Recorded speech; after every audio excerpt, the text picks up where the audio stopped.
ಹೊನ್ನವ ಮಂತ್ರಾಲಯ ಅಂತ ಹೇಳಿ. ಇದು ಮಂತ್ರಾಲಯ 2 ಅಂತಲೇ ಹೇಳ್ಬೋದು. ಹೇಳಬೇಕು ಅಂದರೆ ಮಂತ್ರಾಲಯ ಏನಿದೆಯೋ ನಮ್ಮ ಮೇನ್ ಮಂತ್ರಾಲಯ, ಅದಕ್ಕೆ ಎರಡನೇದೇ ಇದು ಹೊನ್ನವ ಮಂತ್ರಾಲಯ. ಇಲ್ಲಿ ತುಂಬ ಜನ ಕಾಯಿ ಕಟ್ಟಿ ಸಂಕಲ್ಪ ಮಾಡ್ತಾರೆ ಅವ್ರ ಕಷ್ಟ ಎಲ್ಲ ಪರಿಹರಿಸ್ಕೊಳ್ಳೋಕ್ಕೆ. ಎಲ್ಲರಿಗೂ ಕೂಡ ಇಲ್ಲಿ ಬಂದಮೇಲೆ ಒಂದು ಪಾಸಿಟಿವ್ ಎನರ್ಜಿ ಅವ್ರು ಅಂದ್ಕೊಂಡಿದ್ದು ಕೂಡ ಎಲ್ಲರಿಗೂ ಆಗಿದೆ. ಇದು 2014 ಇದು ಓಪನ್ ಮಾಡ್ತಾರೆ ದೇವಸ್ಥಾನ, 2014. ಅದಾದಮೇಲೆ ಇಲ್ಲಿ ದಿನ ಅಂದರೆ ಯಾರಿಗೂ ಆಲ್ಮೋಸ್ಟ್ ಅವಾಗ ಗೊತ್ತಿರಲ್ಲ, ಇದು ತುಂಬ ಒಳಗಡೆ ಇರೋದ್ರಿಂದ ದೇವಸ್ಥಾನ ಯಾರಿಗೂ ಗೊತ್ತಿರಲ್ಲ. ಈಗ ಒಂದು 3-4 ವರ್ಷದಿಂದ ಚೆನ್ನಾಗಿ ಎಲ್ಲರಿಗೂ ಗೊತ್ತಾಗಿ ಜಾಸ್ತಿ ಜನ ಇಲ್ಲಿಗೆ ಬರ್ತಾ ಇದ್ದಾರೆ. ತುಂಬ ಜನಕ್ಕೆ ಒಳ್ಳೇದಾದ್ಮೇಲೆ ಜನಗಳು ಸಂಖ್ಯೆ ಜಾಸ್ತಿ ಆಗ್ತಾ ಇದೆ, ದಿನ ಜಾಸ್ತಿ ಆಗ್ತಾ ಇದೆ. 2014 ಇದು ಓಪನ್ ಆಗಿರೋದು. ಈಗ ಇಲ್ಲಿ ಇರುವಂತ ಗುರುಗಳ ಹೆಸರು ಏನು? ಅವ್ರ ಹೆಸರು ನರಸಿಂಹ ಜೋಶಿ ಅಂತ ಹೇಳಿ, ನರಸಿಂಹ ಜೋಶಿ ಅವರು ಅಂತ. ಅವರು ಈಗ ಇಲ್ಲಿ ಗುರುಗಳಾಗಿ ಎಷ್ಟು ವರ್ಷ ಆಯ್ತು? ಅದೇ 2014 ಅವರೇ ಇರೋದು? ಹೌದು, ಅವರೇ ಇರೋದು. ಅವ್ರು ಮೂಲತಃ ಈ ಹೊನ್ನವ ಮಂತ್ರಾಲಯನೇ ಮಾಡ್ಬೇಕಂತ ಅನ್ಕೊಳ್ಳೋ ಯೋಚನೆ ಹಿಂದೆ ಅಂದ್ರೆ ಅದು ನನಗೆ ಗೊತ್ತಿಲ್ಲ. ಬಟ್ ಅದು ಏನೋ ಒಂದು ಲ್ಯಾಂಡ್ ಮಾಡ್ಬೇಕು ಅಂತ ಈ ಜಾಗ ತಗೊಂಡಿದ್ದಂತೆ. ಬಟ್ ಅವ್ರ ಕನ್ಸಲ್ ಬಂದು ಹೇಳಿ ಏನೋ ಆಗಿರೋದು ಅನ್ಸುತ್ತೆ. ಜನಗಳು ಹೇಳ್ತಾ ಇರೋದು ಆ ತರ. ಕನ್ಸಲ್ ಬಂದು ಹೇಳಿದ್ಮೇಲೆ ಕಾಯಿ ಸಂಕಲ್ಪ ಮಾಡೋದಕ್ಕೆ ಸ್ಟಾರ್ಟ್ ಮಾಡಿರೋದು. ಇಲ್ಲ, ನಾನು ಕೂಡ ರಾಯರ ಬಗ್ಗೆ ಯಾರಾದ್ರೂ ಏನಾದ್ರು ಹೇಳ್ಬೇಕಾದ್ರೆ, ರಾಯರ ಬಗ್ಗೆ ಏನಾದ್ರು ಉಲ್ಲೇಖ ಮಾಡ್ಬೇಕಾದ್ರೆ, ರಾಯರು ತುಂಬಾ ಕನ್ಸಲ್ಲಿ ಬಂದನೆ ನಡೆಸ್ಕೊಳ್ಳೋದು, ತುಂಬಾ ಕನ್ಸಲ್ಲೇ ಬರ್ತಾರೆ, ತುಂಬಾ ಮಾರ್ಗನ ತೋರಿಸೋದು. ರಾಯರು ತುಂಬಾ ಹೊತ್ತಲ್ಲಿ ಕನ್ಸಲ್ಲೇ ಬರ್ತಾರೆ ಅಂತ ಹೇಳಿದ್ರು. ಒಂದ್ ವೀಕ್ ಬಂದಿಲ್ಲ ಅಂದ್ರೂ ಕನ್ಸಲ್ಲಿ ಬಂದಿರ್ತಾರೆ. ಅದಕ್ಕೋಸ್ಕರ ನಾನು ಇಲ್ಲಿ ಬಂದಿಲ್ಲ ಅಂದ್ರೆ ಏನೋ ಕಳ್ಕೊಂಡಂಗ ಆಗುತ್ತೆ. ಅದಕ್ಕೋಸ್ಕರ ನಾವ್ ಇಲ್ಲಿ ನಮ್ದು 21 ವಾರ ಮುಗಿದ್ರು ಕೂಡ ನಾವು ಬಂದು ಇಲ್ಲಿ ಸೇವೆನ ಮಾಡ್ತಾ ಇದ್ವಿ. ನಮ್ಗೆ ಇಲ್ಲೊಂದು ಪಾಸಿಟಿವ್ ಎನರ್ಜಿ. ಇಲ್ಲಿ ಬಂದ್ರೆ ನಮ್ಗೆ ಯಾವುದೇ ರೀತಿ ಮನೆ ಅಂದ್ರೆ ಟೆನ್ಷನ್ ಯಾವುದು ಕೂಡ ನಮಗೆ ಕಾಡೋದಿಲ್ಲ. ಇಲ್ಲಿ ಬಂದ್ಮೇಲೆ ಮನೇಲಿ ಮರ್ತಾ ನಿಜವಾಗ್ಲು. ನಮ್ಮ ತಂದೆ ಕೂಡ ನಾವು ಅನ್ಕೊಂಡಿದ್ ನೆರವೇರಿಸ್ಕೊಡ್ತಾರೋ ಗೊತ್ತಿಲ್ಲ. ಬಟ್ ರಾಯರು ಅದಕ್ಕೆ ಹೇಳೋದು ಕಲಿಯುಗದ ಕಾಮಧೇನು ಅಂತ ಹೇಳ್ಬಿಟ್ಟು ಅವ್ರಿಗೆ ಹೆಸರೇ ಇದೆ. ನಾವ್ ಏನ್ ಬೇಡ್ಕೊಂಡ್ರು ಕೂಡ ನಮ್ಮ ಮನಸ್ಸಲ್ಲಿ ಬೇಡ್ಕೊಂಡಿದ್ದು ಎದುರುಗಡೆ ಮಾಡ್ಕೊಡ್ತಾರೆ. ಮೇಡಮ್, ನಿಮ್ಮ ಹೆಸರು? ಸುವರ್ಣ ಭಟ್ ಅಂತ. ಎಲ್ಲಿಂದ ಬರ್ತಾ ಇರೋದು? ಬಾಣಸ್ವಾಡಿ, ಹೆಣ್ಣೂರು ಕ್ರಾಸ್. ನೀವು ಎಷ್ಟನೇ ವಾರ ಕಾಯಿ ಕಟ್ತಾ ಇರೋದು? ನಾವಿದು 8ನೇ ವಾರ. ಏನೇನು ಅನ್ಕೊಂಡಿದ್ಯಾ ಅದೆಲ್ಲ ಫಲಿಸ್ತಾ ಇದೆಯಾ? ಆಲ್ಮೋಸ್ಟ್ ಆಗಿದೆ, ಇನ್ನು ಒಂದಿದೆ ಫಲಿಸ್ಬೇಕು. ಮೊನ್ನೆ ಅಷ್ಟೇ ನಮ್ಮ ಮಗ ಯಜಮಾನ್ರು ಬಂದು ಹರಕೆ ತೀರಿಸ್ಬಿಟ್ಟು ಹೋದರು. ಮಗನ ಬಗ್ಗೆ ಹೇಳ್ಕೊಂಡಿದ್ವಿ. ಖಂಡಿತ ಆಗುತ್ತೆ. ಇದು ಮಂತ್ರಾಲಯ ಬೇರೆ ಅಲ್ಲ, ಇದು ಬೇರೆ ಅಲ್ಲ. ತುಂಬ ಒಳ್ಳೆ ಪವರ್ಫುಲ್ ಇಲ್ಲಿ ಇದಿದೆ ಜಾಗ. ಸೊ ಬಂದು ಹೇಳ್ಕೊಂಡಾಗ ಖಂಡಿತ ಆಗೇ ಆಗುತ್ತೆ. ನನಗೀಗ ಆಲ್ಮೋಸ್ಟ್ ಎಲ್ಲ ಆಗಿದೆ. ನೀವು ಯಾವಾಗಿಂದ ರಾಯರು ನಂಬ್ತಾ ಇದ್ದೀರಾ? ನಾನು ಯಾವಾಗಲೂ ನಂಬ್ತಾ ಇದ್ದೆ, ಬಟ್ ಮಂತ್ರಾಲಯಕ್ಕೆ ಹೋಗ್ತಾ ಇದ್ವಿ. ಇಲ್ಲಿ ಫೇಸ್ಬುಕ್ಕಲ್ಲಿ ಇದರಲ್ಲೆಲ್ಲ ರೀಲ್ಸ್ ನೋಡಿದ್ಮೇಲೆ ನಾವು ಇಲ್ಲಿ ಬಂದು ನೋಡ್ಕೊಂಡು ಹೋದೆ. ಇದು ತುಂಬ ಪಾಸಿಟಿವ್ ವೈಬ್ರೇಷನ್ ಇದೆ ಅನ್ನಿಸ್ತು. ಹಾಗಾಗಿ ಮತ್ತೆ ಬರಲಿಕ್ಕೆ ಶುರು ಮಾಡಿದೆ. ಅವರು ನನಗೆ 21 ವಾರ ಕಟ್ಟಲಿಕ್ಕೆ ಹೇಳಿದ್ರು. ನನಗೀಗ 8ನೇ ವಾರ ಆಯಿತು. 8 ವಾರದಲ್ಲಿ ನೀವು ಅಂದ್ಕೊಂಡಿದ್ದು ಎಲ್ಲ ನಡೀತಾ ಇದೆ ಮ್ಯಾಮ್? ಆಲ್ಮೋಸ್ಟ್ ಆಗಿದೆ. ಓಕೆ. ನೀವು ಮೂಲತಃ ಎಲ್ಲಿಯವರು ಮ್ಯಾಮ್? ನಾವು ಆ್ಯಕ್ಚುಲಿ ಶಿರ್ಸಿ ಸಿದ್ದಾಪುರ, ಶಿವಮೊಗ್ಗ ಸೈಡು. ನಾವು ಇರೋದು ಇಲ್ಲಿ ಬಾಣಸ್ವಾಡಿನಲ್ಲಿ. ನಾವು ಅಲ್ಲಿಂದ ಇಲ್ಲಿಗೆ ಬರ್ತೀವಿ, ಬೆಳಗ್ಗೆನೇ ಬರ್ತೀವಿ. ಸೋಮವಾರ ಬಂದು ಕಾಯಿ ಕಟ್ತಾ ಇದ್ದೀವಿ. ಇದ್ರ ಜೊತೆ ಆರತಿನೂ ಮಾಡ್ತಾ ಇದ್ದೀರಾ? ಇಲ್ಲ ಆರತಿನೂ ಮಾಡ್ತಾ ಇದ್ದೀವಿ. ಕಾಯಿ ಕಟ್ಟೆ ಆರತಿ ಮಾಡಿ ಸುತ್ತಿರುಗಿ ಹೋಗ್ತಾ ಇದ್ದೀವಿ. ಮೊನ್ನೆ ಕೂಡ ಅಭಿಷೇಕ ಕೊಟ್ವಿ. ನನ್ನ ಮಗನದು ಪ್ರಮೋಷನ್ ಕೇಳ್ಕೊಂಡಿದ್ದೆ, ಆಯಿತು, ಅದು ಸಕ್ಸಸ್ ಆಯಿತು. ಅವ್ನು ಬಂದು ಇಲ್ಲಿ ಹರಕೆ ತೀರಿಸ್ಬಿಟ್ಟು ಹೋದ. ನಿಮಗೆ ಇಲ್ಲಿ ಮಂತ್ರಾಲಯ ಆಗಿರೋದು ಎಷ್ಟು ಖುಷಿ ಇದೆ? ಆಮೇಲೆ ನಿಮಗೆ ಎಷ್ಟು? ತುಂಬ ಅನುಕೂಲ ಆಯಿತು. ಯಾಕೆಂದರೆ ನಮ್ಗೆ ಅಲ್ಲಿ ಹೋಗಬೇಕು ಅಂದರೆ ಎಷ್ಟೋ ಸಮಯ ಹೋಗ್ಲಿಕ್ಕೆ ಆಗ್ತಾ ಇರಲಿಲ್ಲ, ಒಂದು ದೂರ. ಇನ್ನೊಂದು, ಅಲ್ಲಿ ಮಂತ್ರಾಲಯದಲ್ಲಿ ನಮಗೆ ಕಾಯೆಲ್ಲ ಕಟ್ಟೋ ಪದ್ಧತಿ ಇಲ್ಲ. ಹೋಗ್ತೀವಿ, ಪೂಜೆ ಅಭಿಷೇಕನೇನೋ ಮಾಡಿಬಿಟ್ಟು ಬಂದ್ಬಿಡ್ತಾಯಿದ್ವಿ. ಬಟ್ ಇಲ್ಲಿ ತುಂಬ ನಮಗೆ ಅನುಕೂಲ ಆಗೋ ಥರ ಕಾಯಿ ಕಟ್ಟಿ ನಮ್ಮ ಕರ್ಮವನ್ನು ಕಳ್ಕೊಳ್ಳೋಕ್ಕೆ ಅವಕಾಶ ಕೊಟ್ಟಿದ್ದಾನೆ ದೇವರು. ಹಾಗಾಗಿ ಇದು ಕರ್ಮದ ಗಂಟು ಅಂತ ಹೇಳಿದ್ರು. ಈ ಕರ್ಮದ ಗಂಟು ನಾವು ಈಗ 8 ವಾರ ಆಯಿತು ದೇವ್ರ ಮುಂದೆ ಇಟ್ಟು ಪೂಜೆ ಮಾಡಿ ನಮ್ಮ ಕರ್ಮವನ್ನು, ಪಾಪಕರ್ಮವನ್ನು ಕಳ್ಕೊಂಡು ದೇವರ ಕೃಪೆಗೆ ಪಾತ್ರರಾಗೋಣ ಅಂತ ಅಂದ್ಕೊಂಡಿದ್ದೀವಿ. ರಾಘವೇಂದ್ರಾಯ ನಮಃ. ನನ್ನ ಹೆಸರು ಸುರೇಖಾ ಅಂತ. HBR ಲೇಔಟಿಂದ ಬರ್ತಾ ಇದ್ದೀವಿ ನಾವು. ಇದು 8ನೇ ವಾರ. ಸೇಮ್ ನಾವಿಬ್ಬರು ಬರ್ತಾ ಇದ್ದೀವಿ. ನಾವು ಮನೆ ಅಂದ್ಕೊಂಡಿದ್ದೀವಿ, ಆಗಿದೆ. ಮನೆ ಬತ್ತಿ, ಆರೋಗ್ಯ ಬತ್ತಿ. ಬಟ್ ಮನೆ ಸಕ್ಸಸ್ ಆಗಿದೆ, ನಡೀತಾ ಇದೆ. ನೀವು ಯಾವಾಗಿಂದ ರಾಯರನ್ನು ಪೂಜಿಸ್ತಾ ಇದ್ದೀರಾ? ನಾವು ಚಿಕ್ಕ ವಯಸ್ಸಿಂದ 4-5 ಸತಿ ಹೋಗಿದ್ದೀವಿ ಮಂತ್ರಾಲಯ, ಹೋಗ್ತಾ ಇದ್ದೀವಿ. ನಂಬಿಕೆ ಇದೆ ಅಲ್ಲ. ನಿಮ್ದು ಎಷ್ಟನೇ ವಾರ ಕಾಯಿ ಮ್ಯಾಮ್? ಇದು 8th ವಾರ. 8ನೇದು ಈಡೇರ್ತದೆ ಎಲ್ಲ? ಹೌದು, ನೆಮ್ಮದಿ ಇದೆ, ನೆಮ್ಮದಿ ಇದೆ. ಸ್ವಲ್ಪ ಪಾಸಿಟಿವ್ ವೈಬ್ಸ್ ಇದೆ ನಮಗೂ. ಹೋಗಿ ಎಲ್ಲರೂ ಅವ್ರನ್ನು ನಂಬ್ಕೊಂಡಿದ್ದೀವಿ. ರಾಘವೇಂದ್ರ ಅವ್ರು ಒಳ್ಳೇದಾಗಲಿ, ಒಂದು ಒಳ್ಳೇದು ಮಾಡಿದ್ರೆ ಸಾಕು. ಹೊನ್ನವ ಮಂತ್ರಾಲಯದ ಬಗ್ಗೆ ನಿಮಗೆ ಏನು ಅನಿಸುತ್ತೆ? ಒಳ್ಳೆ ಪಾಸಿಟಿವ್ ವೈಬ್ಸ್ ಇದೆ. ಎಲ್ಲ ಒಳ್ಳೇದಾಗಿದೆ, ಎಲ್ಲ ನಮಗೆ ಎಲ್ಲ ನಾವು ಬರ್ತಾ ಇದ್ವಿ, ನಾವು ಎಲ್ಲರಿಗೂ ಹೇಳ್ತಾ ಇದ್ದೀವಿ, ಎಲ್ಲರೂ ಬನ್ನಿ, ಎಲ್ಲರಿಗೂ ಒಳ್ಳೇದಾಗಲಿ, ಅಂತ ಹೇಳ್ತಾ ಇದ್ದೀವಿ.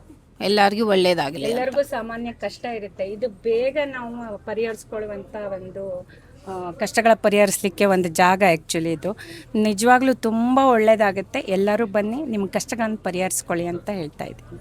ನಾವು ಮಾಚೋಳಿಯಿಂದ ಬಂದಿರೋದು. ರಾಯರನ್ನ ನಾನು ಆ್ಯಕ್ಚುಲಿ ಮನೆ ಹತ್ರನೇ ಇದೆ, ನನಗೆ ಒಂದು 4-5 ಮನೆ ಪಕ್ಕನೇ ಇದೆ. ನಾನು ಅಲ್ಲಿ ಹೋಗಿ 9 ವಾರ ಅಷ್ಟೇ ನಾನು ಕಂಪ್ಲೀಟ್ ಮಾಡಬೇಕಂತ ಅಂದ್ಕೊಂಡು ಹೋಗಿದ್ದೆ. ಅಲ್ಲಿ ತುಂಬ ಪ್ರಾಬ್ಲಮ್ಸ್ ಬರ್ತಾಯಿತ್ತು. 9 ವಾರನೇ ನಾನು ಅಮ್ಮಮ್ಮ ಅಂದರು ಒಂದು 4 ತಿಂಗಳು ಮೇಲೆ ತೊಗೊಂಡಿದ್ದೀನಿ. ನಾನು ಇಲ್ಲಿಗೆ ಬಂದೆ, ನಾನು ರಾಯರು ಯಾವ ಥರ ಇದೆ ಈ ಥರ ಇದೆ ಅಂತ ನಾನು ಜಸ್ಟ್ ಇನ್ಸ್ಟಾಗ್ರಾಮಲ್ಲಿ ನೋಡ್ತಿದ್ದೆ. ನಾನು ಒಂದ್ಸಲ ಯಾಕೆ ಟ್ರೈ ಮಾಡಬಾರ್ದು, ನನ್ನ ಪ್ರಾಬ್ಲಮ್ ಸಾಲ್ವ್ ಆಗ್ಬೋದಲ್ವಾ ಅಂಥೇಳಿ ಬಂದೆ. ನಾನು ಇವತ್ತಿಗೆ ನಂದು 20ನೇ ವಾರ, ಇನ್ನು 1 ವಾರ ಇದೆ. ಆ್ಯಕ್ಚುಲಿ ಅಲ್ಲಿ ಬಂದಾದಮೇಲೆ ಅಲ್ಲಿ 9 ವಾರ ಕಂಪ್ಲೀಟ್ ಮಾಡೋಕ್ಕಾಗಿಲ್ಲ ನಂಗೆ. ಇದುವರೆಗೂ 1 ಡೇ ನಾನು ಮಿಸ್ ಆಗಿಲ್ಲ. 1 ಡೇ ಮಾತ್ರ ನಂದೇ ರೀಸನ್ಗೋಸ್ಕರ ನಾನೆಲ್ಲ ಔಟ್ಸೈಡ್ ಹೋಗ್ಬೇಕಿತ್ತಂತ ಹಾಕದೆ ಬಿಟ್ಟರೆ ಒಂದು ದಿನನೂ ನಾನು ಸ್ಕಿಪ್ ಮಾಡ್ಸೋಕ್ಕೆ ಬಿಟ್ಟಿಲ್ಲ. ರಾಯರು ನೆನ್ನೆ ದೇವಸ್ಥಾನಕ್ಕೆ, ಆಂಜನೇಯ ದೇವಸ್ಥಾನಕ್ಕೆ ಹೂ ಪ್ರಸಾದ ಕೇಳೋಕ್ಕಂತ ಹೋಗಿದ್ದೀನಿ. ಆಂಜನೇಯ ಅಲ್ಲಿದ್ದಾರೆ ಅನ್ನೋ ಅನ್ನಿಸ್ತಾ ಇಲ್ಲ, ರಾಯರನ್ನೇ ಇದ್ದಾರೆ ಅಂತ. ಪೂಜ್ಯಾಯ ರಾಘವೇಂದ್ರಾಯ ಸತ್ಯಧರ್ಮ ರಥಾಯ ಚ ಅಂತ ಕೇಳ್ತಾ ಇದ್ದೀನಿ.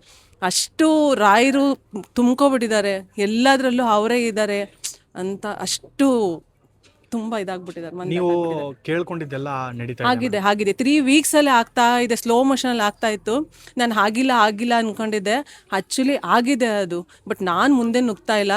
ಬಟ್ ರಾಯರು ಅದನ್ನು ತುಂಬ ಫೋಕಸ್ ಮಾಡ್ತಿದ್ದಾರೆ, ಮುಂದೆ ಹೋಗಿ ಅಂತ. ನಿಜವಾಗ್ಲೂ ಇಲ್ಲಿ ಬಂದಾದ್ಮೇಲೆ ಲೈಫೇ ಚೇಂಜ್ ಆಗಿದೆ. ನನ್ನ ಮಕ್ಕಳೇ ಕೇಳ್ತಾರೆ, ಮಮ್ಮಿ ನಿಂಗೆ ಯಾರು ಇಷ್ಟ, ದೇವರು ರಾಯರು ಪೂಜ್ಯಾಯ ರಾಘವೇಂದ್ರಾಯ ಅಲ್ಲ ನಿನಗೆ ಇಷ್ಟ ಅಂತ ಕೇಳ್ತಾರೆ ನನ್ನ ಮಕ್ಕಳು. ನೀವು ಯಾವಾಗಿಂದ ರಾಯರನ್ನ ಆರಾಧಿಸೋಕೆ ಸ್ಟಾರ್ಟ್ ಮಾಡಿದ್ರಿ? ನಾನು ತುಂಬ ವರ್ಷದಿಂದ ಆಗಲಿ ಒಂದು 8-9 ಆ್ಯಕ್ಚುಲಿ ಇಲ್ಲಿ ಬರ್ತಿದ್ರು. ನಾನು ಅವಾಗ ನಂಬಿರಲಿಲ್ಲ ಸ್ಟಾರ್ಟಿಂಗ್. ಅವಾಗ ಕಾಯಿ ಕಟ್ಟಿಸ್ತಾರಂತೆ ಈ ಥರ ಅಂತ ಹೇಳಿ. ಆ್ಯಕ್ಚುಲಿ ಯಾವಾಗ ನಾನು ಇನ್ಸ್ಟಾಗ್ರಾಮ್ ನೋಡಿ ನಾನು ಬಂದೆ, ನನಗೆ ಯಾವಾಗ 3 ವೀಕ್ಸಲ್ಲಿ ಸ್ವಲ್ಪ ಚೇಂಜ್ ಆಯಿತು, ಅವಾಗ ನಾನು ತುಂಬ ನನ್ನನ್ನು ನೋಡಿ ಇವರು ಮತ್ತು ಇನ್ನೊಬ್ಬರು ಚೇಂಜ್ ಆಗ್ತಿದ್ಯಾ, ಬರ್ಬೋದಾ ನಾವು ಅಂತ ಹೇಳಿ ಅವರು ರಾಯರನ್ನ ನಂಬಿ ಇಲ್ಲಿ ಬಂದಿದ್ದಾರೆ. ತುಂಬ ಚೆನ್ನಾಗಾಗುತ್ತೆ. ಇವ್ರು ನಂಬಿ ಬಂದವ್ರಿಗೆ ಯಾವತ್ತೂ ಮೋಸ ಮಾಡಲ್ಲ, ಅದು ಮಾತ್ರ 100%. ನಾನು ಕೂಡ ಮಾಚೋಳಿಂದನೇ ಬಂದಿರೋದು. ನಾನು ಮುಂಚೆ ರಾಯರನ್ನ ನಂಬ್ತಾನೆ ಇರಲಿಲ್ಲ, ಏನು ಅಂತಲೂ ಗೊತ್ತಿರಲಿಲ್ಲ. ಓಕೆ ರಾಯರು ಅಂದರೆ ಏನೆಲ್ಲ ಇಷ್ಟೊಂದು ರಾಯರನ್ನ ನಂಬ್ತಾರೆ ಅಂತ ಅಂದ್ಕೊಂಡು ನಾನು ಸುಮ್ಮನೆ ಉಡಾಫೆ ಮಾಡ್ಕೊಂಡಿದ್ದೆ. ಬಟ್ ನಾನು ರಾಯರಿಗೆ ಹೋಗಿ ದೀಪ ಹಚ್ಚುತ್ತಿದ್ದೆ, ಬಟ್ ಇಷ್ಟೊಂದು ತುಂಬ ನಂಬ್ತಿರ್ಲಿಲ್ಲ. ನನಗೆ ನನ್ನ ಫ್ರೆಂಡ್ ಇವಳು ಬಂದು ಒಂದು 3 ವೀಕ್ಸ್ ಆದಮೇಲೆ ನೀನು ಬಾ, ನಿನಗೆ ಏನೇ ಕಷ್ಟ ಇದ್ರೂ ಅಲ್ಲಿ ಕಾಯಿ ಕಟ್ಟು ಅಂತ ಹೇಳಿದ್ಲು. ಓಕೆ ನೋಡೋಣ, ಒಂದ್ಸಲಿ ಟ್ರೈ ಮಾಡೋಣ ಅಂದ್ಕೊಂಡು ಬಂದೆ. ನಾನು ಕಟ್ಟಿದ್ದು ನನ್ನ ಬಿಸ್ನೆಸ್ ಫೀಲ್ಡ್ಗೋಸ್ಕರ ಕಟ್ಟಿದ ಮೇಕ್ ಓವರ್ ಮಾಡ್ತಿದ್ದೀನಿ. ಅದಕ್ಕೋಸ್ಕರ ಮುಂಚೆ ನಾನು ಕಾಯಿ ಕಟ್ಟೋದಕ್ಕಿಂತ ಮುಂಚೆ ನಂಗೆ ಆರ್ಡರ್ಸ್ ಏನು ಅಷ್ಟೊಂದು ಇರಲಿಲ್ಲ. ಆ್ಯಕ್ಚುಲಿ ಇಲ್ಲಿ ಬಂದು ಅದಕ್ಕೋಸ್ಕರ ಅಂತ ಪರ್ಟಿಕ್ಯುಲರಾಗಿ ಕಾಯಿ ಕಟ್ಟಿ ನಾನು 9 ವೀಕ್ಸ್ ಆಯಿತು. ತುಂಬ ಆರ್ಡರ್ಸ್ ಮಾಡಿದ್ದೀನಿ. ಆ್ಯಕ್ಚುಲಿ ಒಳ್ಳೊಳ್ಳೆ ಆರ್ಡರ್ಸ್ ಮಾಡಿದ್ದೀನಿ. ಆಮೇಲೆ ನಾನು ನಮ್ಮದೆ ರಾಯರು ಇದ್ದಾರೆ ನನಗೆ ಅಂತ. ತುಂಬ ಕಷ್ಟಗಳಿದ್ರೂ ಕೂಡ ರಾಯನ ನಂಬಿ ದೀಪ ಹಚ್ಚಿದ್ರೆ ಎಲ್ಲ ಒಳ್ಳೆಯದಾಗುತ್ತೆ. ಆ್ಯಕ್ಚುಲಿ ನಿಮ್ಮ ಬದುಕಲ್ಲಿ ರಾಯರನ್ನ ನೆನೀತಾ ಇದ್ದಾಗ ನಾನು ತುಂಬ ಸಲ ನನ್ನ ಕಷ್ಟದಲ್ಲಿ ನಾನು ಕಣ್ಣೀರು ಹಾಕ್ದಾಗ ರಾಯರೇ ಅಂತ ಅಂದಾಗ ನಾನು ಇದ್ದೀನಿ ಅಂತ ತುಂಬ ಸಲ ತೋರಿಸಿದ್ದಾರೆ. ಆ್ಯಕ್ಚುಲಿ ನಿಮಗೆ ಯಾವ ರೀತಿನಾದ್ರೂ ರಾಯರು ಕನ್ಸಲ್ಲಿ ಬರೋದು, ಇಲ್ಲ ಯಾವ್ದಾದ್ರು ಮುಖಾಂತರ ನಾನು ಇದೀನಿ ಅಂತ ಹೇಳೋದು? ಆ್ಯಕ್ಚುಲಿ ನಾನು ಮನೇಲೇ ಪೂಜೆ ಮಾಡಿದಾಗ ಹೂವು ಇಕ್ಕಿ ಕೇಳ್ತೀನಿ. ಆ ಪ್ರತಿ ಗುರುವಾರನೂ ನನಗೆ ರಾಯರು ನಾನು ಇದ್ದೀನಿ ಅಂತ ಹೂವು ಕೊಡೋ ಮುಖಾಂತರ ನನಗೆ ತೋರಿಸಿದ್ದಾರೆ. ಇದ್ಮೇಲೆ ನಾನು ಮೇಕ್ ಓವರ್ ಫೀಲ್ಡಲ್ಲಿ ತುಂಬ ಚೆನ್ನಾಗಿ ಅರ್ನ್ ಮಾಡ್ತಿದ್ದೀನಿ. ಆ್ಯಕ್ಚುಲಿ ನಿಮಗೇನಾದ್ರು ಯಾವ ರೀತಿ ಪ್ರತ್ಯಕ್ಷ ಆಗಿದ್ರು? ನನಗೆ ಕನ್ಸಲ್ ಬಂದಿದ್ರು. ನಾನು ಅನ್ಕೊಂಡು ಆ್ಯಕ್ಚುಲಿ ಎಲ್ರಿಗೂ ಕನ್ಸಲ್ ಬರ್ತಾರೆ, ಬಟ್ ನನಗೆ ಹೂ ಪ್ರಸಾದ ನಾನು ಕೇಳಿಲ್ಲ. ಕೇಳ್ತಾ ಎಲ್ಲರೂ ಕೊಡ್ತಾರಲ್ವಾ ನೋಡೋಣ ಅಂತ ಹೇಳ್ಬಿಟ್ಟು ನಾನು ಅನ್ಕೊಂಡು ಮಲ್ಕೊಂಡೆ ಅಷ್ಟೇ. ನೈಟಲ್ಲಿ ನಾನು ಇದ್ದೀನಿ ಅನ್ನೋ ಥರ ಕನಸಲ್ಲಿ ಫುಲ್ಲು ಅವ್ರದ್ದು ಹೆಂಗೆ ಸ್ಟ್ಯಾಚ್ಯೂ ಇದೆ ಅದೇ ಫುಲ್ಲು ಕ್ಲಿಯರಾಗಿ ಬಂತು ನನಗೆ ಅವತ್ತೊಂದು ದಿವಸ. ಅವತ್ತು ಫುಲ್ಲು ಕ್ಲಿಯರ್ ಆಗಿದ್ದು ನನಗೆ. ಅವತ್ತು ಕೇಳ್ತಿದ್ರೆ ಹೇರ್ಸ್ ನಿಲ್ಲುದು ನನಗೆ. ಈಗ ಆ ಕ್ಷಣ ನೆನೆಸ್ಕೊಂಡ್ರೆ, ಇಲ್ಲ ಆ ಕ್ಷಣ ನಿಮಗೆ ಬಂದಾಗ, ಎಚ್ಚರ ಆದಾಗ ನಿಮ್ಮ ಮನಸ್ಸಲ್ಲಿ ಓಡ್ತಿದ್ದಂಥ ಆಲೋಚನೆಗಳು ಏನಿತ್ತು? ನಂದೆಲ್ಲ ನನ್ನ ಕಷ್ಟಗಳಿಗೆ, ನನ್ನ ಸುಖಗಳಿಗೆ ಎಲ್ಲದಕ್ಕೂ ಅವ್ರು ಇದ್ದಾರೆ, ನಾನು ಇದ್ದೀನಿ ಅನ್ನೋದೊಂದು ಕನ್ಫರ್ಮ್ ಆಯಿತು ಪ್ರತಿಯೊಂದರಲ್ಲೂ. ಬಟ್ ಒಳ್ಳೇದು ಮಾಡ್ಕೊಂಡು ಮುಂದಕ್ಕೆ ಹೋಗ್ಬೇಕು ಅನ್ನೋದು ಒಂದಿತ್ತು. ಅದಕ್ಕೆ ಅದೇ ಕಾರಣಕ್ಕೆ ಎಲ್ಲರೂ ರಾಯರಿದ್ದಾರೆ ಅಂತ. ಹೌದು. ಆ್ಯಕ್ಚುಲಿ ನಾವು ಫಸ್ಟು ಕಣ್ಣು ಬಿಟ್ಟರೆ, ಕಣ್ಣು ಮುಚ್ಚಿದ್ರೆ ರಾಯರೇ ಫಸ್ಟು ಬಾಯಿಗೆ ಬರೋದು. ಆ್ಯಕ್ಚುಲಿ ಜೀವಂತ ಏನು ಹೇಳ್ತಾರಲ್ಲ, ದೇವರುಗಳು ವಿಗ್ರಹ ಕಲ್ಲು ಇದ್ದಾರೆ ಅಂತ, ಬಟ್ ಎಕ್ಸಾಕ್ಟಾಗಿ ಬದುಕಿ ನಮ್ಮನ್ನು ನಡೆದಾಡುವ ದೇವರು ಅಂತ ಏನು ಹೇಳ್ತಾರಲ್ಲ, ಆ ಥರದಕ್ಕೆ ಫಸ್ಟ್ ಎಕ್ಸಾಂಪಲ್ಲೇ ಇವರು. ಈಗ ಮೊದಲನೇದಾಗಿ ಇಲ್ಲಿ ಕಾಯಿಗಳನ್ನು ಏನಕ್ಕೆ ಕಟ್ತಾರೆ? ಅವ್ರ ಆಸೆ ಏನಿದೆ ಅವೆಲ್ಲ ತೀರ್ಸಕ್ಕೆ, ಮತ್ತೆ ಅವ್ರವ್ರ ಇಷ್ಟ ಏನಿದೆ, ಅವ್ರ ಕಷ್ಟ ಏನು, ಅವೆಲ್ಲ ಪರಿಹಾರ ಆಗುತ್ತೆ ಅವ್ರಿಗೆ ಬಂದಾಗ. ನಾವು ಏನಕ್ಕೆ ಅಂತಂದ್ರೆ ಬಂದು ಇಲ್ಲಿ ಗುರುಗಳನ್ನ ಕೇಳಬೇಕು, ಏನು ಸಮಸ್ಯೆ ಇದೆ ಅಂತ ಬಂದ್ಬಿಟ್ಟು ಹೇಳ್ಬೇಕು. ಅವರು ಇಷ್ಟು ದಿನ ಕಾಯಿ ಕಟ್ಟಬೇಕು ಅಂತ ಹೇಳ್ತಾರೆ, ಅದ್ರ ಮೇಲೆ ನಾವು ಕಾಯಿ ಕಟ್ಟಬೇಕು. ಇಲ್ಲ ದೀಪದಲ್ಲೇ ಪರಿಹಾರ ಆದರೆ ದೀಪದಲ್ಲೇ ಕ್ಲಿಯರ್ ಆಗುತ್ತದು. ಈಗ ಮೊದಲಿಗೆ ಅವರು ದೀಪದಲ್ಲಿ ಪರಿಹಾರ ಆಗೋ ವಿಷಯ ಇದ್ರೆ ದೀಪದಲ್ಲೇ ಪರಿಹಾರ ಆಗುತ್ತೆ. ಇನ್ನು ನಮ್ಮ ಸಮಸ್ಯೆಗಳು ಏನೋ ತುಂಬಾ ಜಾಸ್ತಿ ಇದೆ, ಅದಕ್ಕೆ ಪರಿಹಾರ ನಮ್ಗೆ ಬೇರೆ ರೀತಿ ಬೇಕು ಅಂದಾಗ ಕಾಯಿ ಕಟ್ಟೋ ಸೇವೆನ ಮತ್ತೆ ಬೇರೆ ಸೇವೆಗಳನ್ನ ಹೇಳ್ತಾರೆ. ನಮ್ ದೊಡ್ಡದೇನಾದ್ರೂ ಒಂದು ಡ್ರೀಮ್ ಇಟ್ಕೊಂಡ್ ಬಂದ್ರೆ ಇಷ್ಟೇ ಕಾಯಿ ಕಟ್ಬೇಕು, ಇಷ್ಟೇ ಬತ್ತಿ ಇಟ್ಬೇಕು, 21 ಬತ್ತಿ ಹೇಳ್ತಾರೆ. ಇಲ್ಲ ಅಂದ್ರೆ 5 ಇರುತ್ತೆ, ಸಮಸ್ಯೆಗಳ ಮೇಲೆ ಅವರು ದೀಪಗಳಾಗಿರುತ್ತೆ. ಅವ್ರವ್ರ ಏನ್ ಸಮಸ್ಯೆ ಇರುತ್ತೆ ಅದ್ರ ಮೇಲೆ 21 ವಾರ ಇರುತ್ತೆ. ಬಟ್ ರಾಯರ್ ಸೇವೆ ಮಾಡೋದ್ರಿಂದ ಖಂಡಿತವಾಗ್ಲೂ ಕಷ್ಟ ಬಗೆಹರುತ್ತೆ. ನಾವು ಬಂದು ಹಾಫ್ ಇದ್ರಿಂದ ಒಂದು 5-6 ವಾರನ ಒಂದು 5 ದೀಪ ಏನಕ್ಕೆ ಹಚ್ಚುತ್ತಾರೆ ಅಂದ್ರೆ 21 ವಾರ ಕಾಯಿ ಸಂಕಲ್ಪ ಮಾಡಿರ್ತೀವಲ್ಲ, ಅದು ದೇವ್ರಿಗೆ ನಮ್ಗೆ ಬರೀ ಕಾಯಿ ಹಿಡ್ಕೊಂಡು ಸುತ್ತಿದ್ರೆ ಮಾತ್ರ ಅದು ಇದಾಗಲ್ಲ. ಅಷ್ಟು ದೀಪ ನಮ್ಮ ಕರ್ಮ ಎಲ್ಲ ಕಳೀಲಿ ಅಂತ. ನಮ್ಗೇನು ದೋಷಗಳು ಇರುತ್ತೆ, ಸರ್ಪ ದೋಷ ಇರುತ್ತೆ, ಭೂ ದೋಷ ಇರುತ್ತೆ, ಹಿರಿಕರು ದೋಷ ಇರುತ್ತೆ, ಅದೆಲ್ಲ ಕರ್ಮಗಳು ಕಳಿಯೋದಕ್ಕೋಸ್ಕರ 21 ವಾರ ದೀಪನೂ ಹಚ್ಚಬೇಕು, ಪ್ಲಸ್ ಕಾಯಿನೂ ಸುತ್ತಬೇಕು ಅನ್ನೋದು ಒಂದು ಇದಿದೆ. ನಾವು ದೀಪ ಹಚ್ಚಿ ದೀಪ ಬೆಳಗಿ ಅದಾದ್ಮೇಲೆ ಕಾಯಿ ಹಿಡ್ಕೊಂಡು 30 ರೌಂಡ್ ಹಾಕಿ, ಅದಾದ್ಮೇಲೆ ದೇವಸ್ಥಾನ ಗರ್ಭದ ಗುಡಿನ 16 ರೌಂಡ್ ಹಾಕ್ಬೇಕು. ಕಾಯಿ ಸಂಕಲ್ಪ ಮಾಡೋರ್ಗೆ ಇದು ಈ ತರ ಮಾಡ್ತಾರೆ. ಈಗ ಕಾಯಿ ನಾವು ಕಟ್ಟಿರ್ತೀವಲ್ಲ 21 ವಾರ, ಕಟ್ಟಿರೋ ಕಾಯಿನ ಮತ್ತೆ ಬಂದು ಹುಡುಕಿ ಅದನ್ನೇ ಬಿಚ್ಚಿ ಅದನ್ನೇ ಒಂದೇ ಕಾಯಿನ ಏನ್ ಒಂದ್ ಕಾಯಿ ನಾವು ಸಂಕಲ್ಪ ಮಾಡಿರ್ತೀವೋ ಅದೇ ಕಾಯಿನ ವಾರ ವಾರ ಬಂದು ಅದೇ ಕಾಯಿನ ಬಿಚ್ಚಬೇಕು, 30 ರೌಂಡ್ ಹಾಕ್ಬೇಕು, ಮತ್ತೆ ದೀಪ ಹಿಡ್ಕೊಂಡು 8 ರೌಂಡ್ ಹಾಕ್ಬೇಕು. ಅದೆಲ್ಲ ನಮ್ದು ಸಂಕಲ್ಪ ಸೇವೆ ಎಲ್ಲ ಆದ್ಮೇಲೆ ಮತ್ತೆ ಅದೇ ಜಾಗಕ್ಕೆ ತಗೊಂಡೋಗಿ ಕಟ್ಟಬೇಕು. 21 ವಾರ ಇದೇ ರೀತಿ ಮಾಡ್ಬೇಕು. 21 ವಾರ ಆದ್ಮೇಲೆ ಹೋಮ ಮಾಡಿಸ್ಬೇಕು. ಹೋಮ ಮಾಡಿಸ್ಬೇಕು. ಅವ್ರ ಅನುಕೂಲ ತಕ್ಕನಂಗೆ ಮಾಡಿಸೋದು. ಕೆಲವ್ರಿಗೆ ಅನುಕೂಲ ಇರಲ್ಲ, ಕೆಲವರು 1001 ರೂಪಾಯಿ ಕೊಟ್ಟು ಪಂಚಾಮೃತ ಅಭಿಷೇಕ ಮಾಡಿಸಿ ಕಾಯಿ ಉಳ್ಬಿಡಿಸ್ಬಿಡ್ತಾರೆ. ಕೆಲವ್ರು ಅನುಕೂಲ ಇರೋರು ಹೋಮ ಮಾಡಿಸ್ತಾರೆ. ಈಗ ನಾನು ಸೋಮವಾರ ಬಂದು ಕಟ್ಟಿದ್ದೀನಿ ಅಂತಂದ್ರೆ ಪ್ರತಿ ವಾರ ಸೋಮವಾರನೇ ಬರ್ಬೇಕು. ಮಿಸ್ ಮಾಡಂಗಿಲ್ಲ. ಮಿಸ್ ಆದ್ರೆ ಓಕೆ, ಏನಾಗಲ್ಲ, ನೆಕ್ಸ್ಟ್ ವೀಕ್ ಕಂಟಿನ್ಯೂ ಮಾಡೋದು. ಈಗ ನಾನು ಒಂದ್ ವಾರ ಸೋಮವಾರ ಬಂದಿದ್ದೀನಿ, ನಂಗೆ ಸೋಮವಾರ ಬರಕ್ಕಾಗಿಲ್ಲ, ನನಗೆ ಸೋಮವಾರ ನನ್ನ ಊರಲ್ಲಿ ಏನೋ ಒಂದು, ಅದಾದ್ಮೇಲೆ ನಾನು ಆ ವಾರ ಯಾವ ವಾರ ಬಂದ್ ಕಟ್ಟಬೇಕು ನೆಕ್ಸ್ಟ್ ಸೋಮವಾರ ಬರ್ಬೇಕು. ಅಂದ್ರೆ ಮತ್ತೆ 21 ವಾರ ಲೆಕ್ಕ, ಒಂದ್ ವಾರ ಸ್ಕಿಪ್ ಆದ್ರೂ ಕೂಡ 21 ವಾರ ಲೆಕ್ಕ. ಸೋಮವಾರನೇ ಮಾಡ್ಬೇಕು. ನೆಕ್ಸ್ಟ್ ವಾರ ಬಂದಿದ್ದ ಅದ್ರ ಲೆಕ್ಕ, ಇದು ಬಿಟ್ಟಿರೋದ್ ಲೆಕ್ಕ ಬರಲ್ಲ. ನೀವೇನ್ ಬಂದು ಕಂಪ್ಲೀಟ್ ಮಾಡ್ತೀರೋ ಅದ್ ಲೆಕ್ಕ ಬರುತ್ತೆ. ಇವಾಗ 8 ವಾರ ಆಗಿರುತ್ತೆ ಅನ್ಕೊಳ್ಳಿ, ಈ ಸೋಮವಾರ ನಮ್ಗೇನೋ ಮನೆ ಕಡೆ ಕಷ್ಟ ಇರುತ್ತೆ, ಯಾವ್ದೋ ಒಂದ್ ಸಾವು ಆಗಿರ್ಬೋದು, ಏನೋ ಒಂದ್ ಆಗಿರುತ್ತೆ ಅನ್ಕೊಳ್ಳಿ, ಆ ಟೈಮಲ್ಲಿ ಬರಕ್ ಆಗಿಲ್ಲ ಅಂದ್ರೆ ನೆಕ್ಸ್ಟ್ ವಾರ ಬಂದಾಗ 9 ವಾರ ಆಗುತ್ತೆ. ಈ ವಾರ ಬಿಟ್ಟಂಗೆ ಅಷ್ಟೇ. ಒಂದ್ ವಾರ ಮಿಸ್ ಆಗಿ ಮಾಡಿದ್ರೆ ಏನೂ ಆಗೋದಿಲ್ಲ. ಲೇಡೀಸ್ ಕಂಟಿನ್ಯೂಸ್ ಆಗಿ ಬರಕ್ ಆಗೋದಿಲ್ಲ. ಮಿನಿಮಮ್ ಇದಕ್ಕೆ 1 ವರ್ಷ ಟೈಮ್ ಇರುತ್ತೆ. 21 ವಾರ 1 ವರ್ಷ ಟೈಮ್ ಇರುತ್ತೆ. 1 ವರ್ಷದೊಳಗಡೆ ಮುಗಿಸ್ಕೋಬೇಕು. ಟೈಮಿಂಗ್ಸ್ ಕೊಟ್ಟಿದ್ದಾರೆ, ಅದೊಂದು ಬುಕ್ಸ್ ಕೊಟ್ಟಿದ್ದಾರೆ, ಯಾವ ರೀತಿ ಪೂಜೆನ ಸಲ್ಲಿಸಬೇಕು, ಯಾವ ರೀತಿ ವ್ರತದಲ್ಲಿರಬೇಕು ಅನ್ನೋದನ್ನ ಎಲ್ಲ ಹೇಳ್ತಾರೆ. ಆಮೇಲೆ ನಾನು ತುಂಬಾ ದೂರಲ್ಲಿದ್ದೀನಿ, ಬೆಂಗಳೂರು ಬಿಟ್ಟು ಎಲ್ಲೋ ಬೇರೆ ಯಾವ್ದೋ ಊರಲ್ಲಿದ್ದೀನಿ ಅಂತ ನೀವೇನೋ ಟೆನ್ಷನ್ ಮಾಡ್ಕೋಬೇಡಿ.